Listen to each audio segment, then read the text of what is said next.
억울한 일은 오래 품을수록 나를 좀먹는다. 억울함을 이기는 길은 말이 아니라 삶이다. 다산 정약용이 남긴 가르침이다. 인생을 살아가다 보면 누구나 억울한 일을 당한다. 평생 정직하게 살아왔는데도 한순간의 오해로 인해 의심받을 때, 가족을 위해 헌신했는데도 욕심이 많다 는 말을 들을 때, 진실을 말했는데도 아무도 믿어주지 않을 때에 그 억울함은 가슴을 찢어놓는다. 당신도 그런 순간을 겪어본 적이 있을 것이다. 밤잠을 설치며 왜 나에게 이런 일이 생겼을까 하고 원망해 본 적, 억울해서 울분을 토했지만 도리어 왜 저렇게 화를 내나 하는 시선만 받았던 적 말이다. 정약용 역시 평생 억울함 속에서 살았다. 조정에서 정적들의 모함을 받아 18년 동안 유배지에서 살아야 했지만, 그는 수없이 원망할 수도 있었지만 억울함을 다스리는 방법을 스스로 찾아냈다. 오늘은 정약용이 전하는 지혜를 따라 억울한 일을 당했을 때 어떻게 대처해야 하는지 함께 살펴보자. 억울한 일을 당했을 때 사람은 크게 흔들린다. 왜 나에게 이런 일이 생겼는가? 나는 결백한데 왜 아무도 믿어주지 않는가? 그 억울함은 마음속에 깊은 상처를 남기고 때로는 인생 전체를 무너뜨리기도 한다. 정약용은 말했다. 억울함을 마음에 쌓아두면 그것이 곧 병이 된다.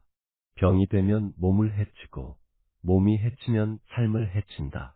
억울함은 단지 마음의 문제가 아니다. 그것은 우리의 건강, 관계, 삶의 태도를 모두 망가뜨릴 수 있는 독이다. 그러므로 반드시 다스려야 한다. 억울함은 처음에는 정당한 감정으로 시작된다. 부당한 대우를 받았을 때, 오해를 받았을 때, 진실이 왜곡되었을 때 느끼는 자연스러운 반응이다. 하지만 이 감정을 오래 품고 있으면 독이 된다. 독은 천천히 퍼진다. 처음에는 마음만 아프다가 점차 몸까지 병들게 한다. 밤잠을 설치게 하고, 식욕을 잃게 하고, 사람들과의 관계도 망가뜨린다. 억울함에 사로잡힌 사람은 모든 일을 억울함의 렌즈로 바라보게 된다. 길을 걷다가 누군가 인사를 안 했으면 나를 무시하는 것 아닌가 생각하고, 가족이 조금만 차갑게 대해도 내 처지를 몰라주는구나 서운해한다. 억울함이 모든 것을 오염시키는 것이다. 억울함은 악순환을 만든다. 억울하다고 생각할수록 더 많은 것들이 억울하게 보이고, 억울하다고 표현할수록 주변 사람들은 더 멀어진다. 또 그 이야기야, 왜 계속 과거에 매달려 하는 반응을 보이기 때문이다. 그러면 더욱 억울해진다. 내 마음도 몰라주고 내가 이렇게 힘든데 하면서 자신을 더욱 피해자로 몰아넣는다. 이런 악순환이 반복되면 억울함은 정체성이 되고 삶의 중심이 된다. 노년기에는 이런 악순환이 더 위험하다. 사회적 역할이 줄어들고 건강도 예전 같지 않은 상황에서 억울함까지 품고 있으면 우울증으로 이어질 수 있다. 정약용이 억울함을 품는 것은 독을 마시는 것과 같다 고 한 이유다. 억울함은 혼자 자라지 않는다. 그것을 키우는 것들이 있다. 첫째, 반복적인 되새김이다. 억울한 일을 계속 머릿속에서 되짚어 보는 것이다. 그때 내가 왜 그런 말을 들어야 했을까? 내가 뭘 잘못했다고? 이런 생각을 반복하면 상처는 더 깊어진다. 둘째, 타인의 동조 구하기다. 억울한 일을 여기저기 이야기하면서 그러게 그건 너무했어 하는 동조를 구하려 한다. 하지만 이런 동조는 일시적인 위로일 뿐 근본적인 해결책이 되지 않는다. 셋째, 완벽한 이해를 요구하는 것이다. 내 상황을 정확히 이해해달라, 내 마음을 알아달라 하며 다른 사람들에게 완벽한 공감을 요구한다. 하지만 다른 사람은 나와 다른 경험을 가진 존재다. 완벽한 이해는 불가능하다. 억울함의 진짜 적은 억울함을 당하게 한 그 사람이 아니다. 진짜 적은 억울함에 매달려 있는 자신이다. 억울함을 품고 있으면 그 사람은 나에게 아무것도 하지 않아도 계속 나를 괴롭힐 수 있다. 반대로 억울함을 내려놓으면 그 사람은 더 이상 나를 괴롭힐 수 없다. 정약용이 유배지에서 억울함이 나를 가르치는 스승이다. 라고 한 것도 이런 깨달음에서 나온 것이다. 억울함은 피할 수 없다. 살아가는 한 크고 작은 억울한 일들을 만나게 된다. 중요한 것은 그 억울함을 어떻게 다루느냐다. 도구로 만들 것인가, 약으로 만들 것인가. 억울한 일을 당하면 사람은 먼저 감정에 휘둘린다. 분노가 치밀고 억울함이 목을 조른다. 그러나 정약용은 이렇게 말했다. 억울함을 품는 것은 불덩이를 움켜쥐는 것과 같다. 그 불은 결국 내 손을 태울 뿐이다. 억울한 일을 오래 붙잡고 있으면 결국 그 불에 데이는 것은 나 자신이다. 상대가 아니라 내가 병들고 내가 지쳐간다. 억울함이라는 감정이 밀려올 때 대부분 사람들은 그 감정에 휘둘린다. 마치 성난 파도에 휩쓸리는 배처럼 어디로 갈지 모르는 상태가 된다. 감정은 바람과 같다. 바람이 불면 나뭇가지는 흔들리지만 뿌리는 흔들리지 않는다. 마찬가지로 억울함이라는 감정이 불어와도 마음의 뿌리는 흔들리지 않아야 한다. 그렇다면 마음의 뿌리는 무엇인가? 그것은 나는 누구인가에 대한 명확한 인식이다. 내가 어떤 사람인지, 무엇을 중요하게 여기는지, 어떻게 살고 싶은지에 대한 확신이다. 억울한 일이 생겼을 때 이런 질문을 해보라. 이 일이 나의 본질을 바꿀 수 있는가? 이 일로 인해 내가 추구하는 가치가 변할 것인가? 대부분의 경우 답은 아니다. 일 것이다. 정약용은 유배 초기 감정에 휘둘렸다. 억울함과 분노, 절망감이 교차했다. 하지만 그는 점차 마음의 중심을 찾았다. 그 중심은 백성을 위한 학문을 하는 선비라는 자신의 정체성이었다. 그는 이렇게 썼다. 비록 죄인의 몸이지만 백성을 사랑하는 마음만은 변하지 않았다. 억울한 일이 그의 신분은 바꾸었지만 그의 본질은 바꾸지 못했다는 뜻이다. 이런 중심이 있었기에 정약용은 18년이라는 긴 유배 기간을 견딜 수 있었다. 억울함에 매몰되지 않고 오히려 그것을 학문의 동력으로 승화시킬 수 있었다. 억울함에 휘둘리지 않으려면 감정과 거리를 둘 줄 알아야 한다. 이것은 감정을 무시하라는 뜻이 아니다. 감정을 인정하되 그것에 지배당하지 않는다는 뜻이다. 예를 들어 억울한 일을 당했을 때, 지금 내가 억울함을 느끼고 있구나 라고 객관적으로 바라보는 것이다. 마치 밖에서 비가 오는 것을 바라보듯 내 마음에 억울함이라는 감정이 일어나고 있음을 관찰하는 것이다. 이렇게 거리를 두면 감정에 휘둘리지 않고 현명한 대처 방법을 찾을 수 있다. 이 억울함을 어떻게 처리하는 것이 좋을까? 이 상황에서 내가 할 수 있는 최선은 무엇일까? 같은 건설적인 사고가 가능해진다. 모든 감정에는 유효기간이 있다. 기쁨도, 슬픔도, 분노도 시간이 지나면 자연스럽게 사라진다. 억울함도 마찬가지다. 문제는 우리가 인위적으로 그 유효기간을 연장한다는 것이다. 억울한 일을 계속 되짚어보고 반복해서 생각하고 여기저기 이야기하면서 억울함을 신선하게 유지한다. 마치 상한 음식을 냉장고에 넣어두고 계속 꺼내 먹는 것과 같다. 억울함의 자연스러운 유효기간을 인정하라. 이 감정도 시간이 지나면 사라질 것이다. 라고 생각하라. 실제로 대부분의 억울함은 시간이 해결해준다. 1년 후, 3년 후, 5년 후를 생각해보라. 지금의 억울함이 그때도 똑같이 아플까? 억울함에 휘둘리지 않으려면 그보다 더 큰 가치를 찾아야 한다. 정약용에게는 백성을 위한 학문이라는 더 큰 가치가 있었다. 그래서 개인적인 억울함보다는 사회를 위한 일에 집중할 수 있었다. 당신에게는 어떤 가치가 있는가? 가족을 사랑하는 마음, 다른 사람을 도우려는 마음, 무언가를 배우고 성장하려는 마음. 이런 가치들은 억울함보다 훨씬 크고 의미 있다. 억울한 일이 생겼을 때 이런 가치들을 떠올려 보라. 이 억울함 때문에 내가 소중히 여기는 것들을 포기할 수는 없다. 라고 다짐하라. 그러면 억울함은 상대적으로 작아 보일 것이다. 결국 중요한 것은 마음의 주인이 되는 것이다.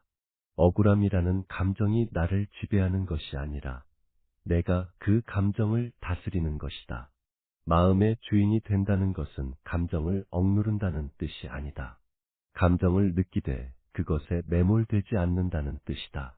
억울함을 인정하되 그것이 내 인생을 좌우하지 않게 한다는 뜻이다. 정약용은 이렇게 말했다. 마음이 흔들렸다면 한 걸음 물러서서 자신을 바라보라. 그것만으로도 어지러움이 잦아들 것이다. 억울함에 휘둘릴 때마다 이 말을 기억하라. 한 걸음 물러서서 지금 내가 어떤 상태인지 객관적으로 바라보라.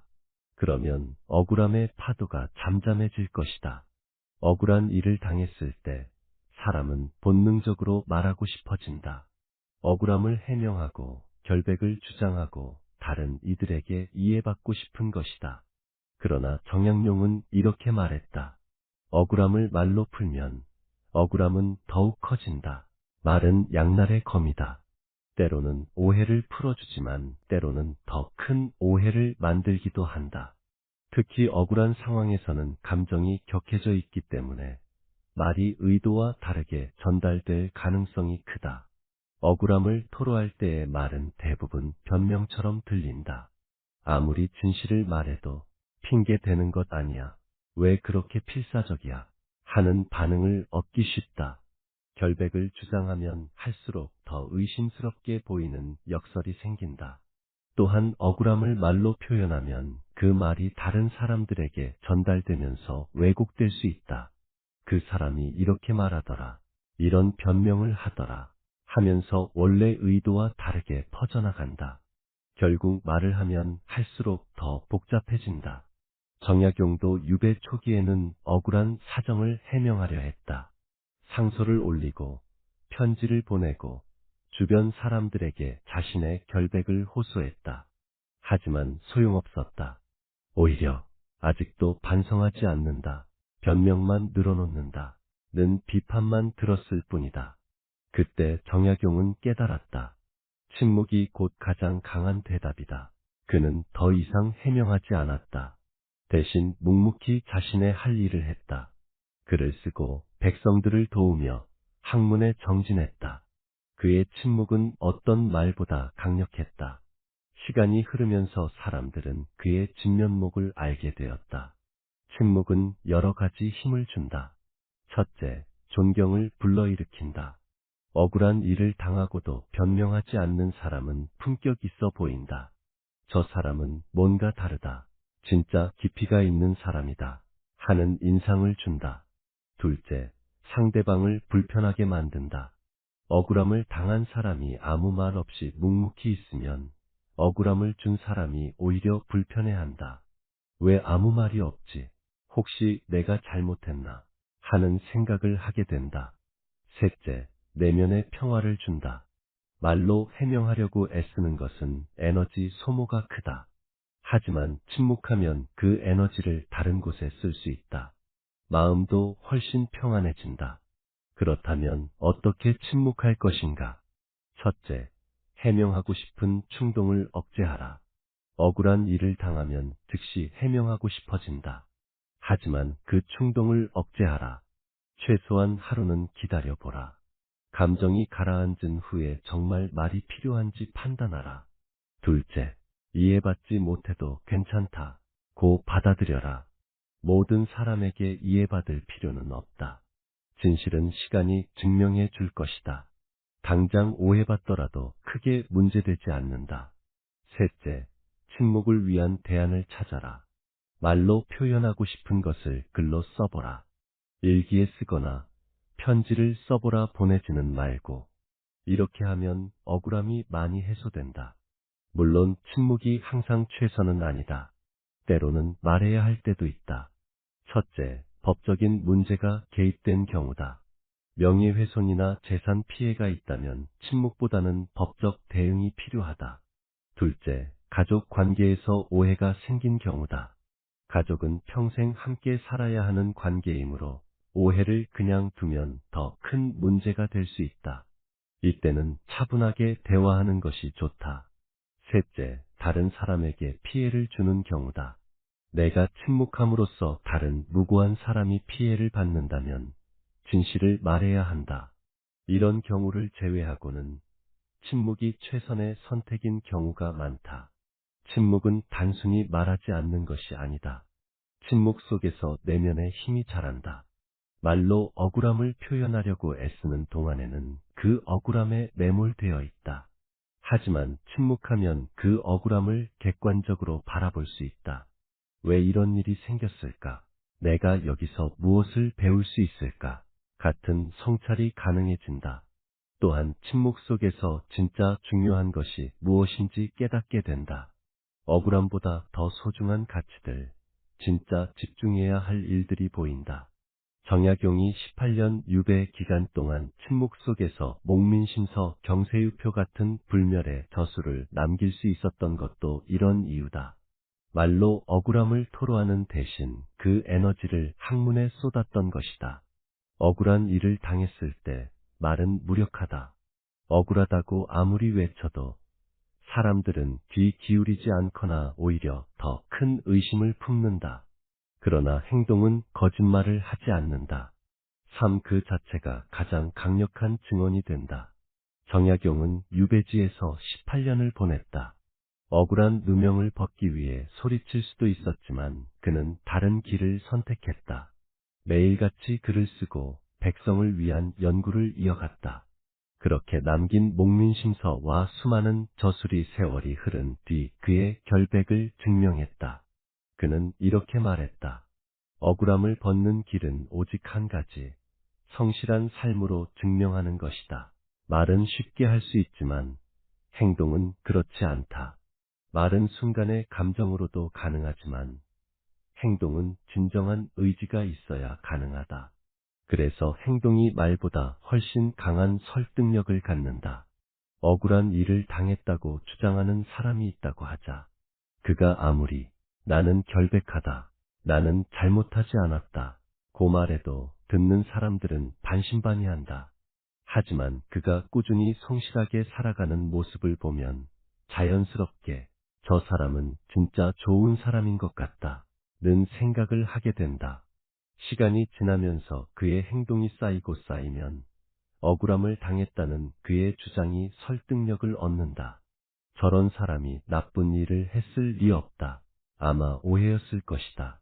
하는 인식이 자연스럽게 생긴다.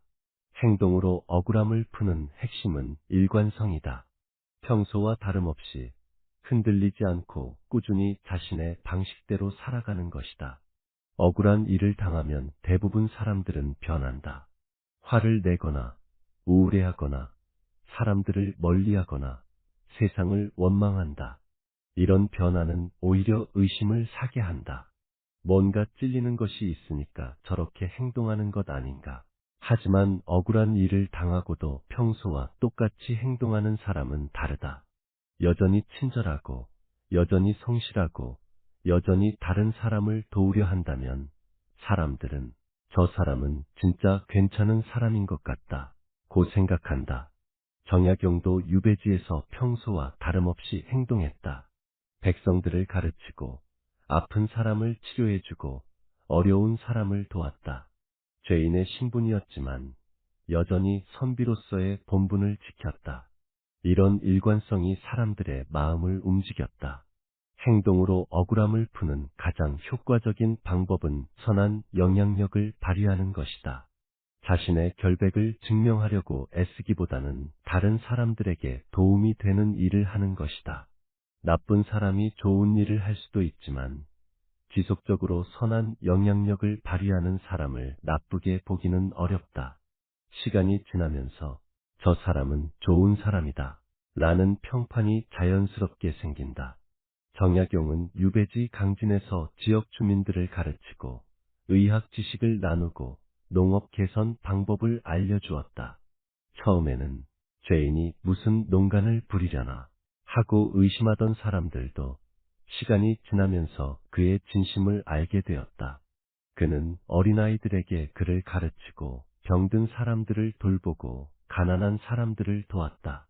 이런 행동들이 쌓이면서 사람들은 점차 그에 대한 편견을 버리게 되었다.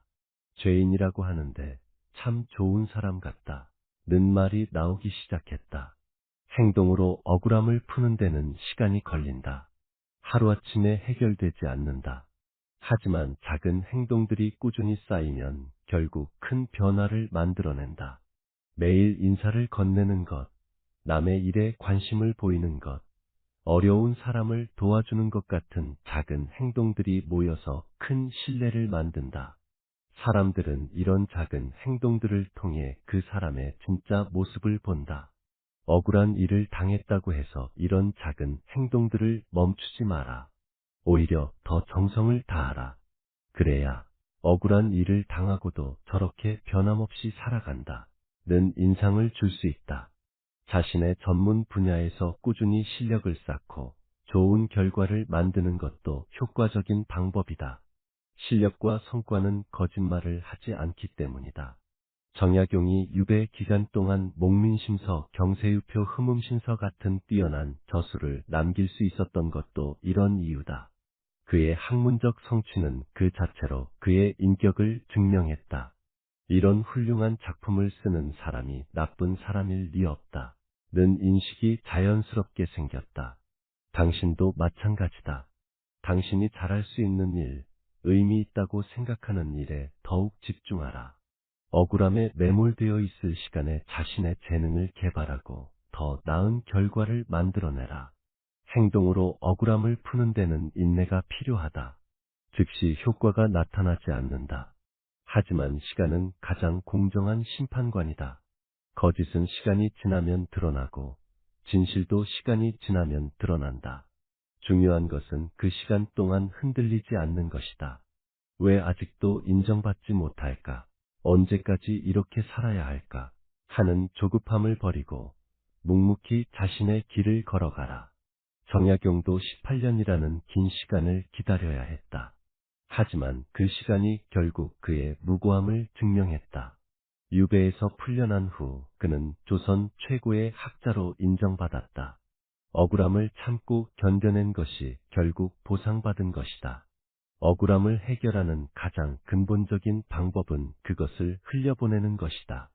물이 흘러가듯 바람이 지나가듯 억울함도 흘려보내야 한다. 붙잡고 있으면 썩고 놓아주면 정화된다. 정약용은 이렇게 말했다. 마음의 강을 만들어라. 모든 감정이 그 강을 따라 흘러가게 하라. 억울함을 붙잡고 있는 것은 마치 물을 가둬두는 것과 같다. 흐르지 못하는 물은 고이고 고인 물은 썩는다. 마찬가지로 억울함을 계속 마음에 담아두면 그것이 독이 되어 마음을 썩게 한다. 왜 사람들은 억울함을 놓지 못할까? 여러 이유가 있다. 첫째, 정의감 때문이다. 이런 일이 그냥 지나가면 안 된다. 반드시 바로잡아야 한다. 하는 마음이다. 이런 정의감 자체는 나쁘지 않지만 그것에 매몰되면 문제가 된다. 둘째, 자존심 때문이다. 내가 이런 대우를 받을 사람이 아니다. 내 명예가 실추되었다. 하는 생각이다. 자존심이 상하면 그것을 회복하려고 애쓰게 되고 억울함에 계속 매달리게 된다. 셋째, 두려움 때문이다. 이런 일이 또 생기면 어떻게 하지? 사람들이 나를 어떻게 볼까? 하는 불안감이다. 이런 두려움이 억울함을 놓지 못하게 만든다. 그렇다면 어떻게 억울함을 흘려보낼 것인가? 첫째, 받아들이는 것부터 시작하라. 이런 일이 일어났다. 나는 지금 억울함을 느끼고 있다. 는 사실을 인정하라. 부정하거나 억누르려 하지 마라. 받아들여야 흘려보낼 수 있다. 둘째, 그 억울함의 의미를 찾아보라. 이 일을 통해 내가 무엇을 배울 수 있을까? 이 경험이 나를 어떻게 성장시킬 수 있을까? 의미를 찾으면 억울함이 교훈으로 바뀐다. 셋째, 더 큰 관점에서 바라보라. 10년 후, 20년 후에도 이 억울함이 중요할까? 죽을 때까지 가져갈 만한 일인가? 관점을 넓히면 억울함은 상대적으로 작아 보인다. 억울함을 흘려보내는 가장 강력한 방법은 용서다. 용서는 상대방을 위한 것이 아니라 나 자신을 위한 것이다. 용서할 때 비로소 억울함의 사슬에서 벗어날 수 있다. 용서한다고 해서 상대방의 잘못을 인정하는 것은 아니다. 또한 다시 그런 일이 일어나도 괜찮다는 뜻도 아니다. 용서는 단순히 더 이상 이 일로 내 마음을 괴롭히지 않겠다는 결정이다. 정약용도 자신을 모함한 사람들을 용서했다. 그는 이렇게 썼다. 원수를 용서하는 것은 그들을 위한 일이 아니라 나를 위한 일이다. 증오의 감옥에서 벗어나는 것이다. 용서는 과정이다. 한 번에 되지 않는다. 처음에는 억지로라도 용서하겠다 고 다짐하고 시간이 지나면서 점차 마음에서도 용서하게 된다. 그 과정을 견디는 것이 중요하다. 억울함을 흘려보내는 또 다른 방법은 그것을 감사로 바꾸는 것이다. 억울한 일을 통해 얻은 것들을 찾아보는 것이다. 예를 들어, 억울한 일을 통해 진짜 친구가 누구인지 알게 되었다면, 내 안에 숨겨진 강함을 발견했다면, 다른 사람의 고통을 이해하게 되었다면, 이런 것들은 분명 소중한 수확이다. 정약용은 유배의 생활을 이렇게 평가했다. 유배가 아니었다면 이런 위대한 학문을 할 수 없었을 것이다. 억울함이 나를 더 깊은 사람으로 만들어 주었다. 억울함 그 자체는 고통스럽다. 하지만 그 억울함을 통해 얻은 지혜, 성장, 깨달음은 감사할 일이다. 이런 관점의 전환이 억울함을 흘려보낼 수 있게 한다. 억울함을 흘려보내는 것은 과거를 지우는 일이 아니다. 과거를 정리하고 새로운 시작을 준비하는 일이다. 억울함이라는 짐을 내려놓고 더 가벼운 마음으로 앞으로 나아가는 것이다. 정약용이 유배에서 풀려난 후 그는 과거의 억울함에 매달리지 않았다. 대신 남은 생애를 더 의미 있게 보내기 위해 노력했다. 제자들을 가르치고 저술을 완성하고 사회 개혁을 위해 계속 연구했다. 만약 그가 억울함에 매달려 있었다면 이런 일들이 가능했을까? 억울함을 흘려보냈기 때문에 그 에너지를 더 건설적인 일에 쓸 수 있었던 것이다. 억울함은 사람을 병들게 한다. 그러나 잘 갈무리하면 그것은 지혜가 되고 다른 이의 고통을 이해하는 자양분이 된다. 정약용은 말했다. 억울한 일을 많이 겪은 자만이 남의 눈물을 안다. 모든 고통에는 두 가지 가능성이 있다. 독이 될 수도 있고 약이 될 수도 있다. 억울함이라는 고통도 마찬가지다. 그것을 어떻게 받아들이고 처리하느냐에 따라 독이 될 수도 있고 성장의 밑거름이 될 수도 있다. 독으로 만들면 억울함은 원망과 분노로 변해 마음을 갉아먹는다. 건강도 해치고 관계도 망치고 삶의 의미도 잃게 만든다. 하지만 걸음으로 만들면 억울함은 지혜와 공감 능력으로 변한다. 걸음으로 만드는 방법은 무엇인가? 그것은 억울함을 통해 배우고 성장하고 다른 사람을 더 잘 이해하게 되는 것이다. 억울함을 겪은 사람은 다른 사람의 억울함을 더 잘 이해한다. 같은 아픔을 경험했기 때문이다. 이런 공감 능력은 인간관계를 더 깊고 따뜻하게 만든다. 정약용도 유배 생활을 통해 백성들의 고통을 더 잘 이해하게 되었다. 권력을 잃고 가족과 떨어져 살고 사람들의 차가운 시선을 받아보니 가난하고 힘없는 백성들의 마음이 보였다. 그래서 그는 목민심서에서 관리들에게 이렇게 당부했다. 백성의 고통을 모르는 관리는 관리가 아니다. 그들의 아픔을 내 아픔으로 여겨라. 억울함을 잘 견뎌낸 사람은 인격의 깊이가 다르다. 표면적인 것에 휘둘리지 않고 본질을 꿰뚫어 보는 눈이 생긴다. 또한 어려운 상황에서도 흔들리지 않는 내면의 힘이 생긴다. 나무가 강한 바람을 견뎌낸 후 더 단단해지듯 인간도 억울함이라는 시련을 견뎌낸 후 더 강해진다. 겉으로는 같아 보여도 내면의 힘이 다르다. 이런 사람은 다른 사람들에게도 큰 힘이 된다. 어려운 일이 생겼을 때 조언을 구하고 싶어 하고 힘든 상황에서 의지하고 싶어 한다. 억울함을 통해 얻은 지혜와 힘이 다른 사람들에게도 도움이 되는 것이다. 억울함을 걸음으로 만드는 가장 좋은 방법은 그것을 더 큰 꿈의 동력으로 사용하는 것이다. 이런 일이 다시는 생기지 않도록 하겠다. 나와 같은 억울함을 당하는 사람이 없도록 하겠다. 하는 결심을 세우는 것이다. 정약용의 경우가 바로 그랬다. 그는 자신이 당한 억울함을 통해 조선 사회의 문제점을 깨달았다. 그래서 더 나은 사회를 만들기 위한 개혁안들을 연구했다. 경세유표 나 흠음신서 같은 작품들이 그런 결과물이다. 만약 당신이 가족 관계에서 억울함을 당했다면 더 건강한 가족 관계를 만들기 위해 노력해보라. 직장에서 억울함을 당했다면 더 공정한 조직 문화를 만들기 위해 기여해보라. 이런 식으로 개인의 억울함을 사회의 발전으로 연결시키는 것이다. 억울함을 걸음으로 만드는 또 다른 방법은 그것을 후대에게 전해줄 교훈으로 정리하는 것이다. 자신의 경험을 통해 얻은 지혜를 다른 사람들과 나누는 것이다. 정약용은 자신의 억울한 경험을 바탕으로 제자들에게 많은 가르침을 주었다. 억울한 일을 당해도 흔들리지 마라. 진실은 언젠가 드러난다. 중요한 것은 현재 내가 어떻게 사느냐다. 같은 지혜들이다. 이런 지혜들은 제자들에게 큰 힘이 되었다. 그들도 어려운 일을 당했을 때 스승의 가르침을 떠올리며 견딜 수 있었다. 개인의 고통이 여러 사람의 성장에 도움이 된 것이다. 억울함을 걸음으로 만드는 과정에서 가장 중요한 것은 감사의 마음이다. 이 억울함 때문에 내가 더 성장할 수 있었다. 이 경험 때문에 더 깊은 사람이 될 수 있었다. 하는 마음이다. 처음에는 억지스럽게 느껴질 수도 있다. 억울한 일에 감사하라니 말이 되는가. 하지만 시간이 지나면서 진짜 감사하게 된다.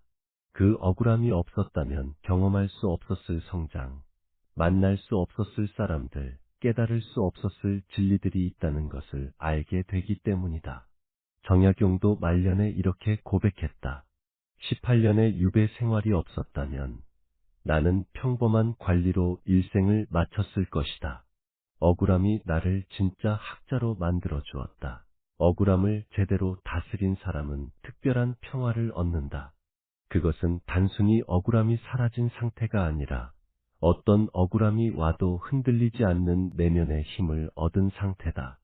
정약용은 이것을 마음의 자유라고 불렀다. 외부의 어떤 일도 내 마음의 평화를 빼앗을 수 없는 상태라고 정의했다. 많은 사람들은 억울함을 당했을 때 이기고 싶어 한다. 상대방이 사과하기를, 자신의 결백이 증명되기를, 명예가 회복되기를 바란다. 이런 것들이 이루어져야 승리했다고 생각한다.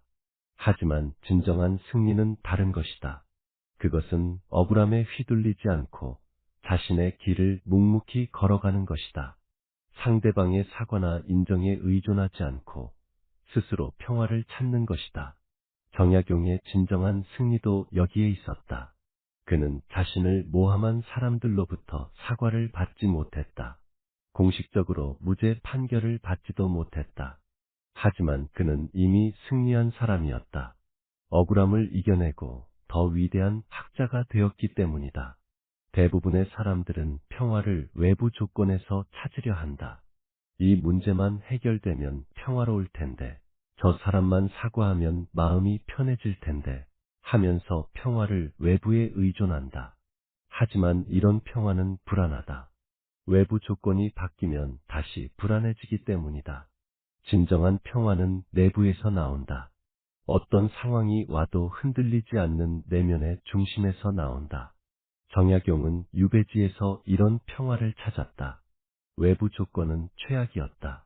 죄인의 신분이었고 가족과도 떨어져 있었고 언제 풀려날지도 알 수 없었다. 하지만 그의 마음은 평화로웠다. 외부 조건에 의존하지 않는 평화를 찾았기 때문이다. 억울함을 이겨낸 사람은 진정한 자유를 얻는다. 그것은 어떤 상황에서도 자신의 반응을 선택할 수 있는 자유다. 억울한 일을 당했을 때 대부분의 사람들은 반사적으로 반응한다.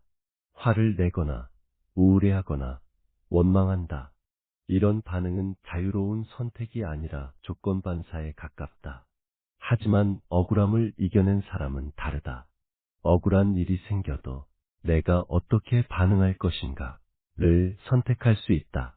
화를 낼 수도 있고, 침묵할 수도 있고, 오히려 상대방을 이해하려고 노력할 수도 있다. 이것이 진정한 자유다. 억울함을 이겨낸 사람은 더 큰 사랑을 할 수 있게 된다. 자신의 아픔을 통해 다른 사람의 아픔을 이해하게 되고, 그래서 더 깊이 사랑할 수 있게 된다. 정약용은 말했다.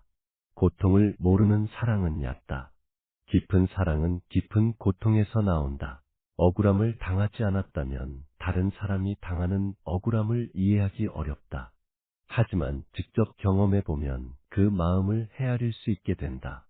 그래서 더 따뜻하게 위로해 줄 수 있고 더 실질적으로 도와줄 수 있다. 이런 사랑은 자신에게도 큰 의미가 된다. 다른 사람을 사랑하고 도울 때 자신의 억울함도 치유되기 때문이다. 받은 상처를 다른 사람에게 주는 것이 아니라 받은 상처를 사랑으로 변화시켜 나누는 것이다. 오늘 우리는 정약용의 지혜를 따라 억울한 일을 대하는 5가지 길을 살펴보았습니다. 첫째, 억울함에 휘둘리지 마십시오. 억울함은 자연스러운 감정이지만 그 감정의 노예가 되어서는 안 됩니다. 마음의 중심을 잡고 감정과 거리를 두며 더 큰 가치에 집중하십시오. 둘째, 억울함을 말로 풀지 마십시오. 말은 오히려 오해를 부르고 상황을 복잡하게 만들 수 있습니다. 침묵의 힘을 믿고 해명보다는 시간이 증명하게 하십시오. 셋째, 억울함은 행동으로 푸십시오. 말보다는 삶으로, 변명보다는 실천으로 자신의 진면목을 보여주십시오. 선한 영향력을 발휘하고 일관성 있게 살아가십시오. 넷째, 억울함을 흘려보내십시오. 집착하지 말고 용서하며 감사로 바꾸어 새로운 시작을 준비하십시오.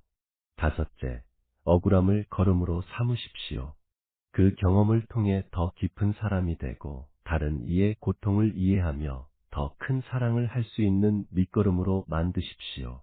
억울한 일은 누구에게나 찾아옵니다. 그러나 그것을 다스리는 태도에 따라 인생은 더 깊어지기도 하고 더 무너지기도 합니다. 억울한 일을 당하셨을 때 분노로 맞서지 마시고 지혜로 이겨내십시오. 말로 해명하지 마시고 행동으로 증명하십시오. 그리고 그 억울함을 걸음 삼아 노년의 삶을 더 단단하고 따뜻하게 채워가시길 바랍니다. 정약용이 18년의 억울함을 견디며 후세의 길이 남을 업적을 남겼듯이 당신도 지금의 억울함을 딛고 더 아름다운 삶을 만들어 가실 수 있습니다. 억울함은 끝이 아니라 새로운 시작입니다. 더 깊고 넓은 인생을 위한 디딤돌입니다. 오늘 이야기가 마음에 남으셨나요? 다산 정약용의 지혜를 담은 이야기, 정약용의 삶의 지혜는 앞으로도 계속됩니다. 좋아요와 구독으로 함께 해주시면 더 깊은 삶의 통찰을 전해드리겠습니다. 감사합니다.